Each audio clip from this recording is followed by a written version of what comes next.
السلام على حبيبه محمد وآله وصحبه أجمعين. أعوذ بالله من الشيطان الرجيم. بسم الله الرحمن الرحيم. يجادلونك في الحق بعدما تبين كأنما يساقون إلى الموت وهم ينظرون. اللهم سبحانك لا علم لنا إلا ما علمتنا إنك أنت العليم الحكيم. مولا یا صلی وسلم دائما نبدا علی حبیبک من زانت بہ السرور. نویں پارے میں سورہ انفال کی یہ آیت مبارک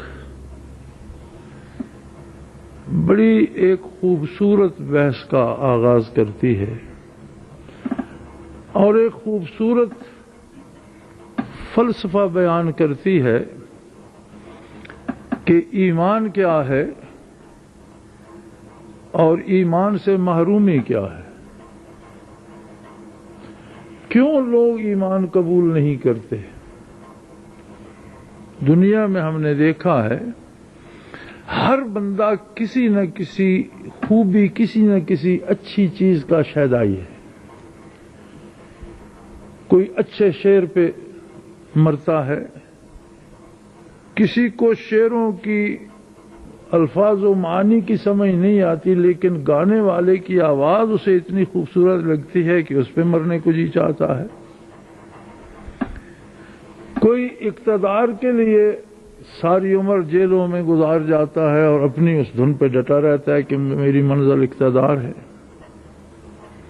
دولت لٹاتا ہے، گھر لٹاتا ہے، بندے بندے کی منت سماجت کرتا ہے، تکلیفیں برداشت کرتا ہے، لیکن لگا رہتا ہے. اسے وہ بات پسند ہے. کوئی کسی کے ظاہری حسن پہ قربان ہوتا ہے، کوئی کسی کی باطنی خوبیوں پہ نچھاور ہوتا ہے کہ بڑا باکمال آدمی. لیکن ایک ہستی ایسی بھی ہے کہ دنیا میں صرف انسانوں میں نہیں، اللہ کے سوا ساری کائنات میں، سارے جہانوں میں جہاں کوئی بھی خوبی ہے، جہاں کوئی بھی حسن ہے، وہ اس کے کسی نہ کسی گوشے حسن کا پرتو ہے. جیسے سمندر سے چڑیا ایک چونچ پانی کی لے لے تو اس کی نسبت کوئی سمندر کے ساتھ بنتی ہے کہ سمندر کے ساتھ اسے کیا نسبت ہے؟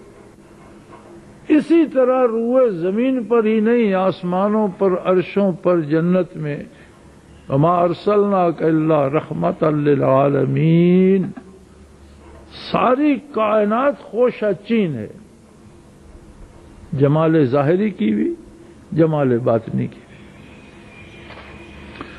حسن ظاہر سے تیرے روشن جہان رنگ و بو،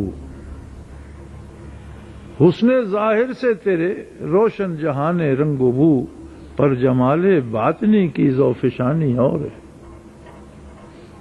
تو پھر کیا وجہ ہے کہ بندہ محمد الرسول اللہ صلی اللہ علیہ وسلم پر کیوں نہیں مرتا؟ بندہ رسول کا عاشق کیوں نہیں ہوتا؟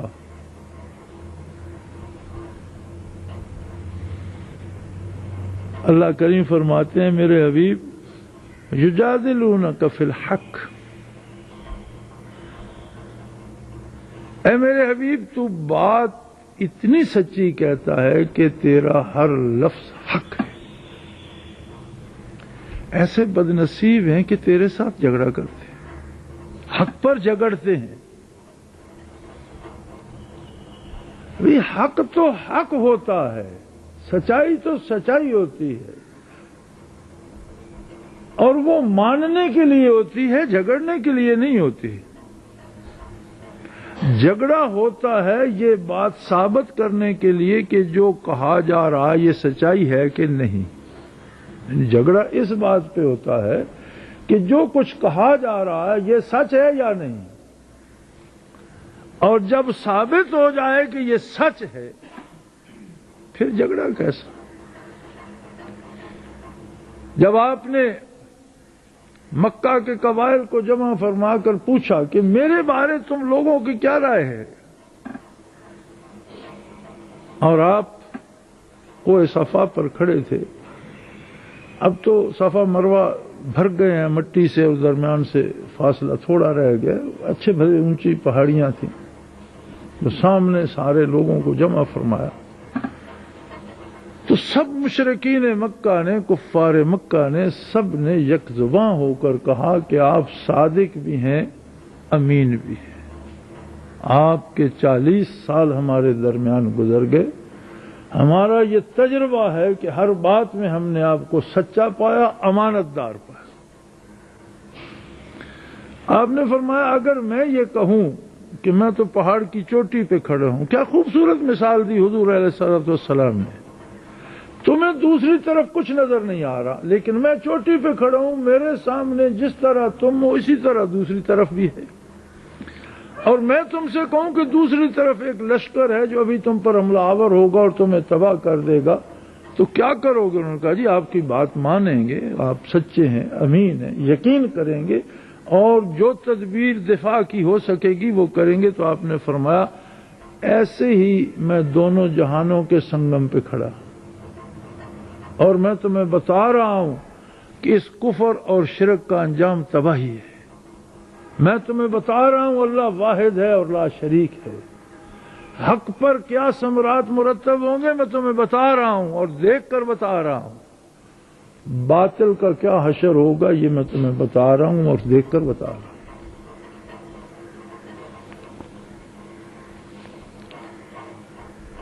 فرمایا یہ آپ پر حق، آپ کے ساتھ حق پر اس وقت جھگڑا کر رہے ہیں بعدما تبین، جب خود ان پر ثابت ہو چکا ہے کہ آپ جو کہہ رہے ہیں حق ہے، اس کے بعد یہ جھگڑا کرتے ہیں۔ یعنی کیسی عجیب بات ہے، یہ حالت تو کفار کی تھی، ایمان نہ لانے والوں کی تھی، یعنی جانتے وہ بھی تھے۔ میں نے تو ایک دلیل عرض کر دی، بے شمار دلائل کفار کے پاس تھے جس سے انہیں یہ ثابت تھا کہ آپ جو فرماتے ہیں حق ہے، اور یہ بات ان پر واضح ہو چکی تھی کہ آپ جو ارشاد فرماتے ہیں یہ حق ہے، لیکن اس کے بعد بات ماننے کے لیے تیار نہیں، اس پہ اعتراض کیے جا رہے ہیں، جھگڑا کیے جا رہے ہیں، مرنے مارنے پہ تیار ہیں، لڑائی کرنے پہ تیار ہیں، ایذا دینے کے ذرائع ڈھونڈتے ہیں، تکلیف پہنچانے کے ذرائع ڈھونڈتے ہیں۔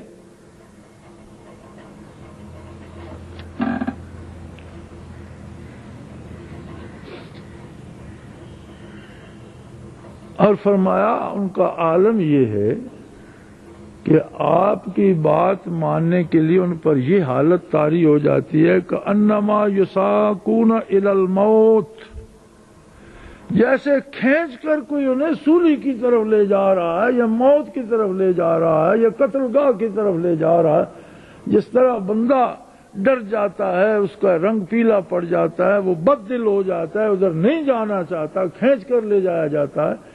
فرمایا آپ کی بات ماننا ان کے لیے اس طرح دشوار ہو رہا ہے جیسے انہیں کھینچ کر کوئی موت کی طرف لے جا رہا ہو، وہم ینظرون، اور وہ موت اپنے سامنے دیکھ رہے ہیں، سامنے نظر آ رہی ہو کہ مجھے مقتل کی طرف لے جا رہا ہے، جلاد تلوار نکالے کھڑا ہے، یا مجھے دار کی طرف لے جا رہا ہے، سولی کھینچنے والے کھڑے ہیں، پھانسی لگانے کے لیے رسا لٹک رہا ہے۔ تو جس طرح بندہ پوری ظاہر باطن اس کا چاہتا ہے کہ میں ادھر نہ جاؤں، اس طرح آپ کی بات نہ ماننے پر یہ مصر ہے۔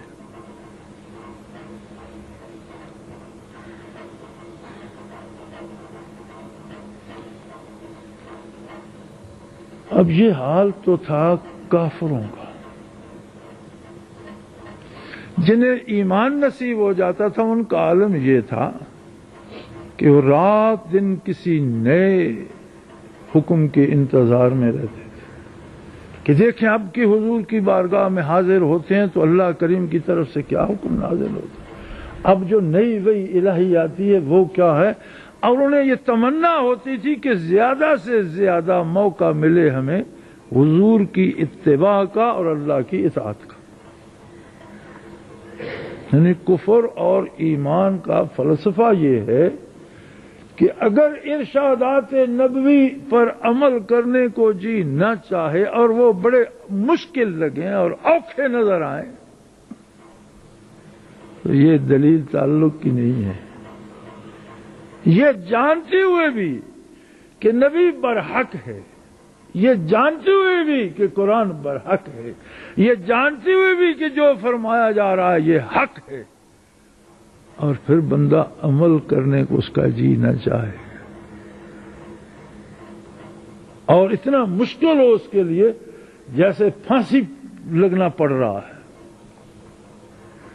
اب روزمرہ کی زندگی میں دیکھ لو، اپنے کاروبار میں ہمیں دوسروں پر فتوے لگانے کا بڑا شوق ہوتا ہے، لیکن حق یہ ہے کہ ہمیں اپنی زندگی کا جائزہ لینا چاہیے کہ میں دن بھر میں کتنی اطاعت کرتا ہوں اور کتنی نافرمانیاں کرتا ہوں.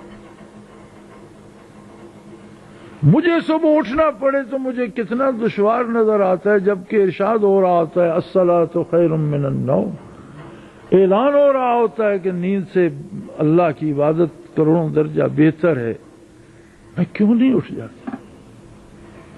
مجھے کتنا مشکل لگتا ہے کہ میں وضو کر کے بارگاہ الوہیت میں جاؤں، جبکہ کسی دنیا دار کو جانے کے لیے تو میں کپڑے بھی تبدیل کرتا ہوں، ہاتھ منہ بھی دھوتا ہوں، جوتے بھی پالش کرتا ہوں، پوری تیاری کر کے جاتا ہوں.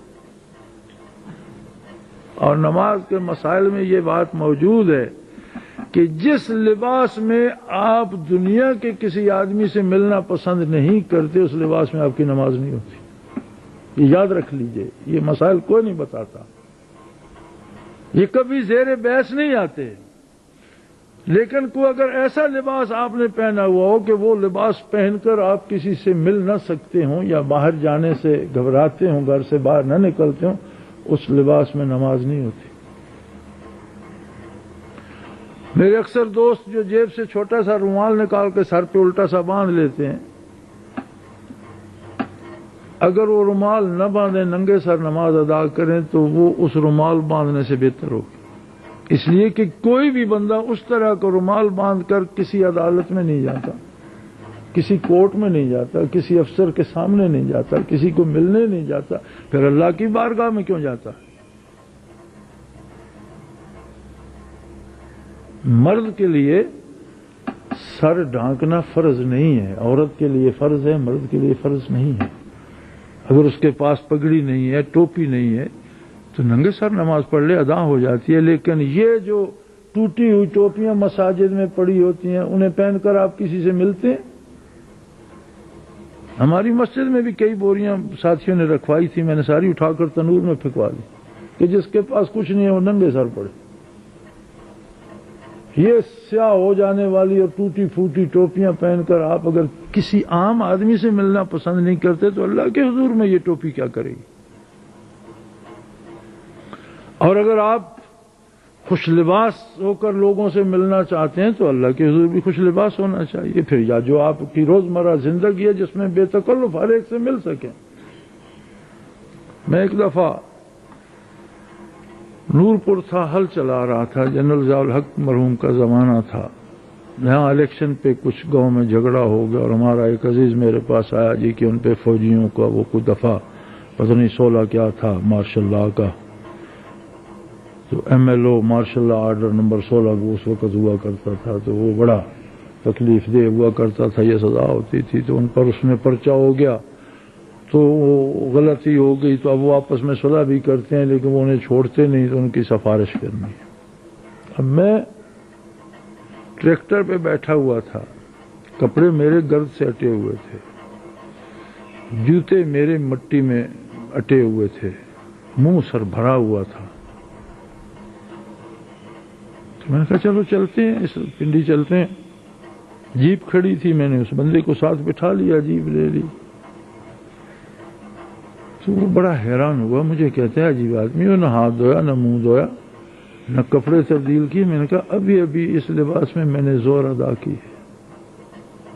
جس لباس میں نماز ادا ہو سکتی ہے اس میں ضیاء الحق سے بھی ملا جا سکتا. الحمدللہ اس کا کام ہو گیا. بہرحال میں ضیاء الحق کے دفتر تک اسی لباس میں اسی حالت میں، اس لیے کہ میں نے اسی حالت میں نماز ادا کی تھی. میں کر سکتا تھا 2 میل پہ گھر تھا، واپس آتا، غسل کر لیتا، کپڑے بدل لیتا، لیکن پھر میری نماز تو نہ ہوتی۔ اگر اس میں اللہ کے حضور کھڑا ہو سکتا ہوں تو باقی دنیا میں کون ہے جس کے سامنے میں نہیں جا سکتا؟ تو نماز کے مسائل میں یہ بھی یاد رکھیے کہ جس لباس میں آپ لوگوں سے ملنا آپ کو پسند نہیں، اس لباس میں آپ کی نماز نہیں ہوتی۔ پھٹے ہوئے لباس میں ہو جائے گی، میلے میں ہو جائے گی، سستے میں ہو جائے گی، اگر آپ روزمرہ زندگی میں سب کے سامنے وہی استعمال کرتے ٹھیک ہے، لیکن جس لباس میں لوگوں کے سامنے نہیں جایا جاتا اس لباس میں حضور بارگاہ الہی کیسے ہوتا؟ اور یہ جاننے اور ماننے کے بعد کہ اللہ کا نبی سچا ہے، اللہ کا کلام برحق ہے، اللہ حق ہے، دین حق ہے، پھر وہ دین مشکل لگے تو اس پہ ہمیں سوچنا پڑے گا کہ میرا دعوی ایمان سچ ہے بھی کہ نہیں۔ میدان حشر میں جب ایمان کی جانچ ہوگی تو میرے اس ایمان کو ایمان مانا بھی جائے گا یا نہیں؟ اور خدا نہ خواستہ اگر وہاں سے رد کر دیا گیا تو پھر میری زندگی بھر کے دعوے کہاں جائیں گے؟ حضرات گرامی، 2 باتیں ہیں۔ ایک بات ہے کہ جو کہنے والا جو کہہ رہا ہے وہ بات سچی ہے، ایک بات اور ہے کہ کہنے والے کی حیثیت یا حیثیت کیا ہے۔ اگر تو بات تک ہی رہے پھر سچی بھی ماننے کو دل نہیں کرتا۔ اگر بات اسی بات تک رہے کہ اس بندے نے جو بات کہی ہے وہ سچ ہے، بندے کی ذات سے رشتہ نہ بنے تو وہ سچ ماننے کو دل نہیں کرتا۔ بندہ یہ کہتا ہے کہ سچ ہے لیکن یار میرے کام کا نہیں، آپ اپنا سچ اپنے پاس رکھو۔ مانتا تب ہے جب کہنے والے سے بھی اس کا تعلق بن جائے۔ ہمارا ایک تصور، ایک طریقہ ایمان کا، ایک یقین کا حصہ یہ ہے کہ ہم اپنے لیے اللہ کی عبادت کرتے ہیں، یہ ہمارا ایمان ہے۔ ہم اپنے لیے حضور صلی اللہ علیہ وسلم کی اطاعت کرتے ہیں۔ یہ جب اپنے لیے تک رہتی ہے، کبھی ہوتی ہے کبھی نہیں ہوتی۔ اپنے لیے جو کرنی ہے کبھی ہو گئی کبھی نہ ہوئی۔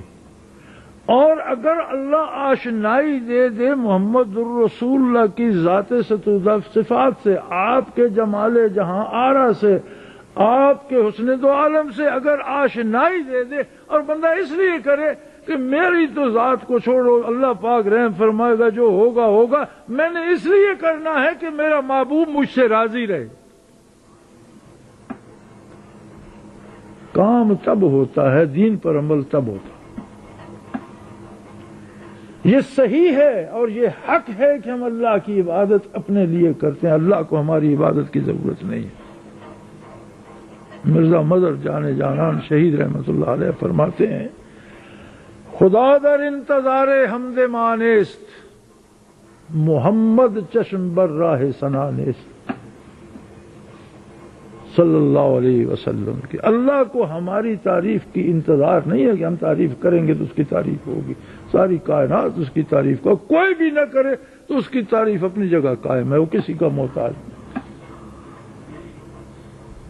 محمد چشم بر راہ ثنا نیست، اور نہ اللہ کا رسول انتظار میں ہے کہ ہم اس کا صلاۃ و سلام سے یا درود سے یا پیار سے ذکر کریں، اس کی ضرورت انہیں نہیں ہے۔ کیوں نہیں ہے بھائی؟ وہ فرماتے ہیں، محمد حامد حمد خدا بس، جو تعریف محمد الرسول اللہ اللہ کی کرتے ہیں ساری کائنات اس کا عشر اشیر بھی نہیں کر سکتی، اکیلے محمد صلی اللہ علیہ وسلم اللہ کی تعریف کے لیے کافی ہیں۔ محمد حامد حمد خدا بس، خدا خود مدح خوان مصطفیٰ بس۔ اور حضور کی تعریف جب رب نے کر دی، کوئی کرے نہ کرے کیا فرق پڑتا؟ محمد حامد حمد خدا بس، خدا خود مدح خوان مصطفیٰ بس۔ مناجاتے اگر باید بیاں کر، اگر کوئی دعا مانگنا ہی ہو، ببیتے ہم قناعت میں تواں کر، فرماتے ہیں میرا یہ ایک شعر ساری دعاؤں کے لیے کافی ہے۔ فرماتے ہیں جو میں شعر کہہ رہا ہوں، اس سے اگلا شعر ساری دعاؤں کا جامع ہے۔ اگر دعا مانگنا چاہو تو صرف یہ مانگا کرو، کیا؟ محمد از تمہیں خواہم خدا رہا۔ کیا دعا مانگو؟ اے اللہ کے رسول، میں تجھ سے اللہ کو مانگتا ہوں، محمد از تمہیں خواہم خدا رہا، خدایا از تو عشق مصطفیٰ رہا۔ کہ دعا ہی مانگنا ہے تو حضور کے دروازے پہ جاؤ تو کہو مجھے اللہ عطا کر، اور اللہ کے دروازے پہ جاؤ تو کہو مجھے مصطفیٰ کا عشق عطا کر۔ محمد از تمہیں خواہم خدا را، خدایا از تو عشق مصطفیٰ را، دیگر لب وامکن مظہر فضول، سخن از حاجت افضل فضو تر فضول، سخن از حاجت افضو تر فضول، دیگر لب وامکن مظہر فضول ہے، سخن از حاجت افضو تر فضول ہے۔ تو فرماتے ہیں اس کے علاوہ دنیا کی ہر بات فضول ہے، اور بات کرنا وقت کا ضیاع ہے۔ زبان مت کھولو، کھولنی ہے تو در مصطفیٰ سے اللہ ملتا ہے، اور بارگاہ الوہیت سے عشق مصطفیٰ ملتا ہے۔ تو میرے بھائی، دین پر عمل تب آسان ہوتا ہے جب نبی کے ساتھ رشتے الفت استوار ہوتا ہے، اور تھوڑا سا بدلتا ہے رخ بات کا، کہ ہمیں ساری عمر مولوی صاحب کہتے ہیں کہ اپنے لیے عبادت کرتے ہو، یہ نہیں بتاتے یار اس لیے بھی کبھی کر لو کہ تمہارا آقا تمہیں سر و سجود دیکھ کر کتنا خوش ہوگا۔ کبھی اس لیے حرام کھانا چھوڑ دو کہ مجھے اس زبان سے درود پڑھنا ہے، اس منہ کو میں حرام سے آلودہ کیوں کروں؟ بھئی ایک ہی بات ہے، ایک تو اب ہم حرام چھوڑ دیتے ہیں کہ میں حرام نہیں کھاتا، حرام جو کھائے گا جہنم میں جائے، جہنم بھی جہنم میں جائے۔ میں اس لیے نہیں کھاتا کہ میں نے آقا پر درود پڑھنا، وہ جہنم سے تو خود بچ گیا، حرام کھانے سے تو خود بچ گیا، جب حرام نہ کھایا تو اس کے مفادات تو اسے مل گئے، لیکن یہ جو ایک نیا درد اس میں آ گیا، یہ تو بہت قیمتی اور بہت انوکھی بات ہو گئی۔ حضور اکرم صلی اللہ علیہ وسلم مدینہ منورہ میں تشریف لے جا رہے تھے، صحابہ کرام ہم رکاب تھے، ایک شخص مکان بنا رہا تھا اور اس نے ایک کھڑکی رکھی تھی۔ آپ صلی اللہ علیہ وسلم نے پوچھ لیا، بھئی یہ گلی کی طرف کھڑکی کیسی؟ مکان تو بنا رہے ہو تمہارا اپنا ہے، لیکن گلی تو گزرگاہ ہے عوام الناس کی، تو گلی کی طرف کھڑکی کا کیا حق ہے تمہیں؟ یا رسول اللہ میں نے اس لیے رکھ دی کہ ہوا آئے گی۔ آپ نے فرمایا بند کرو، حکمن بند کروا دی، واپس تشریف لے آئے۔ مسجد میں جلوہ افروز تھے تو فرمانے لگے کاش یہ شخص کہتا کہ میں نے اس لیے رکھی ہے کہ مجھے اذان کی آواز سنائی دیتی رہے، تو میں اس کی کھڑکی بھی قائم رکھتا اور ہوا مفت میں سے ملتی رہتی۔ لیکن ہوا کے لیے رکھنے کیسے کیا حق ہے کہ گلی سے تو ہر اچھے بھلے نیک بد نے گزرنا ہے، تو یہ کھڑکی اس طرف کیوں رکھے؟ اپنا گھر محفوظ رکھنا چاہتا ہے، لوگوں کو دیکھتا ہے۔ لیکن اگر یہ کہتا کہ میرے گھر کی پشت مسجد کی طرف ہے، میں نے ادھر کھڑکی رکھ لی ہے کہ اذان ہوگی تو مجھے سنائی دے گی، تو میں اس پر خوش بھی ہوتا، کھڑکی رکھنے کی اجازت بھی دیتا، اسے ثواب بھی ملتا اور ہوا تو از خود آتی رہتی۔ اس لیے جب ہم عبادت اس لیے کرتے ہیں کہ میں اپنے لیے کر رہا ہوں، وہ اور بات ہے، اور جب ہم اس لیے کرتے ہیں کہ میرا محبوب مجھ سے خفا نہ ہو، میں اس لیے کر رہا ہوں، تو عبادت کا ثواب تو از خود مل جاتا ہے، لیکن یہ بات کچھ اور ہو جاتی ہے۔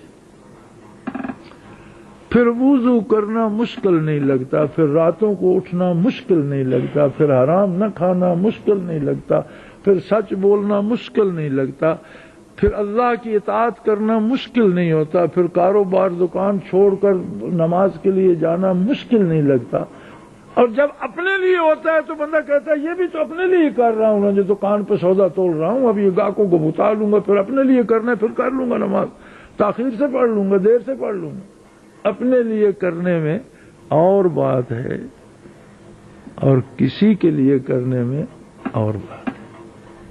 اجر بدل جاتا ہے، نتیجہ بدل جاتا ہے، کام وہی ہے۔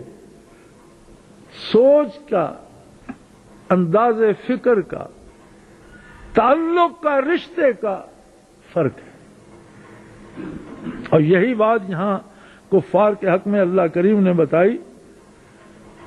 یجادلونک فی الحق کے بعد ما تبین، میرے حبیب تیرے ساتھ جھگڑے کرتے ہیں حق میں، اور اس کے بعد کرتے ہیں جب انہیں بھی پتہ ہے کہ جو تو کہہ رہا ہے حق ہے۔ یعنی بات کو مانتے ہیں، تیرے ساتھ ان کے تعلقات بن نہیں رہے، اس لیے جھگڑا کر رہے ہیں۔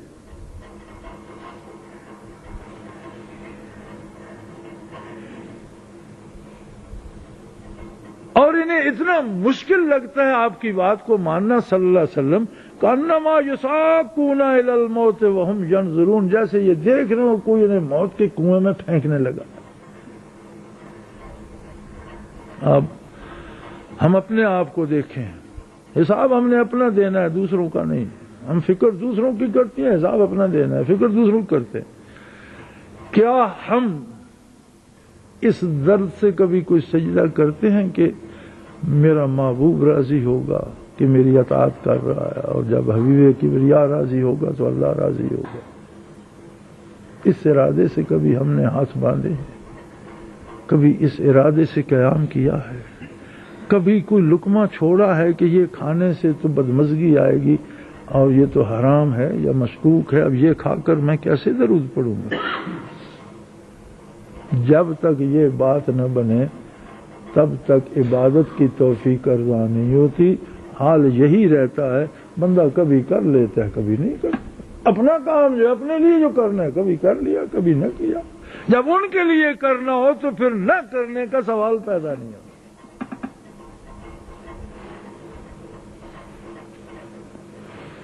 لکھتے ہیں آپ مجھے کبھی کبھی میرے لیے دعا کریں میں نماز کا پابند ہو جاؤں۔ میری دعا سے نہیں ہوگا، عشق مصطفیٰ سے ہوگا۔ میں بھی دعا کرتا ہوں اور یہ کرتا ہوں کہ اللہ اسے بھی درداش نہ کر دے۔ نمازوں کے لیے نہیں کرتا، نمازیں وہ خود پڑھتا رہتا ہے، اگر اسے ایک ذرا ایک قطرہ درد کا مل جائے وہ سجدے سے خود نہیں اٹھتا، اسے خود مزے آنے لگتے ہیں۔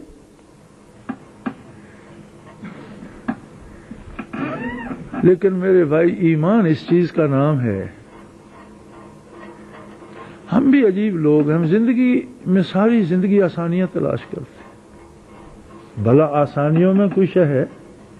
ایک کاشتکار کو دیکھ لو، اگر وہ آسانیاں تلاش کرے، اس دھوپ میں ہل نہ جوتے، اس دھوپ میں پانی نہ دے فصل کو، اس کی رکھوالی نہ کرے، تپتی ہوئی دھوپ میں فصل کاٹے نہیں، تپتی ہوئی دھوپ میں فصل کو صاف نہ کرے، تو یہ سارا غلہ اسے کہاں سے ملے گا؟ پھر پنکھا لگا کر اندر سو جائے اور امید رکھے کہ میرا غلہ ہو جائے گا، کیسے ہو جائے گا؟ زندگی آسانیوں کا نام نہیں ہے، اور آسانی میں جو وقت گزرتا ہے وہ زندگی نہیں ہے۔ زندگی وہی ہے جو مقابلے میں کٹتی ہے، زندگی اسی کی ہے جو مقابلہ کر رہا ہے، نفس کا مقابلہ کرتا ہے، شیطان کا مقابلہ کرتا ہے، حالات کا مقابلہ کرتا ہے، زمانے کا مقابلہ کرتا ہے، لیکن اب اپنی جگہ پہ قائم ہے، اس لیے کہ اس کے ساتھ اللہ بھی ہے، اللہ کا رسول بھی ہے، وہ شخص زندہ ہے، باقی چلتی پھرتی لاشیں ہیں، دفن کرنے میں تاخیر ہو رہی ہے، زندگی کسی میں نہیں۔ وَأَجْسَامُهُمْ قَبْلَ الْقُبُورِ قُبُورُ، عرب شاعر کہتے ہیں کہ مرنے سے پہلے ان کے جسم روحوں کی قبریں بن چکی ہیں، یہ چلتی پھرتی قبریں ہیں۔ تو میرے بھائی ایمان یہ ہے کہ جینا کسی کے لیے سیکھو، جب کسی کے لیے ہوگا تو دکھ تکلیف کا احساس اس میں مٹ جائے گا، اس میں دولت کی آمد اور خرچ کا احساس بھی مٹ جائے گا۔ سیدنا شیخ عبد القادر جیلانی رحمۃ اللہ تعالی علیہ صوفیاء میں بھی بہت بڑا مقام رکھتے ہیں اور تاجروں میں بھی اپنے زمانے میں بہت بڑا مقام رکھتے تھے، اور اس زمانے میں آپ امپورٹ ایکسپورٹ کرتے تھے بحری جہازوں سے، بہت مالدار آدمی تھے۔ ایک دن بیٹھے تھے تو قاصد نے آ کر اطلاع دی کہ ہمارا فلاں جہاز جو مال لے کر فلاں ملک سے آ رہا تھا اس کی اطلاع آئی ہے کہ وہ سمندر میں ڈوب گیا، اور بندوں کے بارے بھی ابھی کوئی پتہ نہیں چلا وہ بچے ہیں یا ڈوب گئے ہیں یا کسی نے بچائے ہیں یا کوئی پہنچا ہے۔ آپ نے تھوڑی دیر خاموشی فرمائی اور فرمایا الحمدللہ۔ ابھی یہ بات ہو ہی چکی تھی کہ دوسرا قاصد آ گیا، جی نہیں وہ ڈوبنے والا جہاز کسی اور کمپنی کا تھا، ہمارا الحمدللہ سلامت ہے اور کل شام تک پہنچ جائے گا، یہ غلطی لگی تھی اور اب وہ صحیح ہو گئی، پتہ چل گیا۔ آپ نے تھوڑی دیر سکوت فرمایا اور فرمایا الحمدللہ۔ بعد میں کسی خادم نے پوچھا کہ حضور جہاز کے ڈوبنے کی خبر آئی، آپ نے فرمایا الحمدللہ، جہاز کے تیرنے کی خبر آئی، آپ نے فرمایا الحمدللہ۔ بھئی ایک حال پہ تو الحمدللہ آپ فرماتے کہ ڈوب گیا یا تیر گیا۔ فرمایا میں نے جہاز پر تو نہیں کہا تھا۔ تو پھر آپ نے کیسے کہا؟ فرمایا جب ڈوبنے کی خبر آئی تو میں نے دل کو دیکھا کہ کہیں یہ جہاز کے ساتھ ڈوب رہا ہے یا اللہ کی یاد میں لگا ہوا ہے، تو میرے دل کو کوئی فرق نہیں پڑا تھا جہاز کے ڈوبنے سے، تو میں نے کہا الحمدللہ، شکر اللہ میرا دل تو سلامت ہے۔ اور جب جہاز کے بچ جانے کی خبر آئی تو میں نے اپنے دل پہ پھر خیال کیا کہ یہ اللہ اللہ میں لگا ہوا ہے، یہ جہاز کی خوشی میں ناچ رہا جھوم رہا ہے، تو میرا دل میرے مالک کے ساتھ تھا، تو میں نے کہا الحمدللہ۔ یہ فرق ہوتا ہے مومن اور خاص کے ایمان میں اور رسمی ایمان میں۔ رسمی ایمان اپنے لیے ہوتا ہے اور یہ ایمان اللہ اور اللہ کے حبیب کے لیے ہوتا ہے۔ تو جب تک بات اس طرح نہ پلٹے بات کا مزہ نہیں آتا۔ ابھی بیٹھے تھے دفتر میں تو یہی بحث چل رہی تھی، اسی پر آج بیان بھی ہو گیا اور اللہ کی شان آیت کریمہ بھی نکل آئی۔ تو دفتر سے اٹھ کر میں اندر گیا نماز کی تیاری کے لیے، یہ چند مصرے میں نے لکھ دیے، ذہن میں گونجنے لگے تو میں نے لکھ دیے۔ دل یہ چاہتا ہے کہ میں ان سے محبت کر لوں، دل یہ چاہتا ہے کہ میں ان سے محبت کر لوں، جی کے بہت دیکھ لیا اب ان کی خاطر مر لوں۔ دل یہ چاہتا ہے کہ میں ان سے محبت کر لوں صلی اللہ علیہ وسلم، جی کے بہت دیکھ لیا اب ان کی خاطر مر لوں۔ شہر میں قلت تو مکانوں کی نہیں ہے، لیکن شہر میں قلت تو مکانوں کی نہیں ہے، لیکن میری مجبوری کہ میں اس کی گلی میں گھر لوں۔ شہر میں قلت تو مکانوں کی نہیں ہے، لیکن میری مجبوری کہ میں اس کی گلی میں گھر لوں۔ نام سے اس کے اگر چوٹ لگے تو کیا ہے، نام سے اس کے اگر چوٹ لگے تو کیا ہے، سنگ برسائے اگر دنیا تو اپنے سر لوں۔ زندگی آسانیوں کا نام نہیں ہے، زندگی مقابلے کا نام۔ نام سے اس کے اگر چوٹ لگے تو کیا ہے، سنگ برسائے اگر دنیا تو اپنے سر لوں۔ زندگی آرام کا نام رکھا ہے کس نے، زندگی آرام کا نام رکھا ہے کس نے، زندگی تو سکون کا نام، زندگی تو حرکت کا نام ہے۔ جہاں ٹھہراؤ آ گیا ختم ہو گئی حرکت تو وہ تو موت ہے۔ زندگی آرام کا نام رکھا ہے کس نے، دامن صد چاک میں دنیا کے غموں کو بھر لوں۔ بس چلنے کی بات ہے، آپ آسانیاں ڈھونڈتے ہو، ہم دکھ تلاش کرتے ہیں کہ کسی کا دکھ تو کم ہو جائے، کسی کا غم سمیٹ لے۔ زندگی آرام کا نام رکھا ہے کس نے، دامن صد چاک میں دنیا کے غموں کو بھر لوں۔ ہر بار وہ بخشا کرے مجھ کو حیات، ہر بار وہ بخشا کرے مجھ کو حیات، ہر بار میں ایک نظر پہ صد جان نچھاور کر دوں۔ ہر بار وہ بخشا کرے مجھ کو حیات، ہر بار میں ایک نظر پہ 100 جان نچھاور کر دوں. دل یہ چاہتا ہے کہ میں ان سے محبت کر لوں. جی کے بہت دیکھ لیا، اب ان کی خاطر مر لوں. وآخر دعوانا ان الحمدللہ رب العالمین.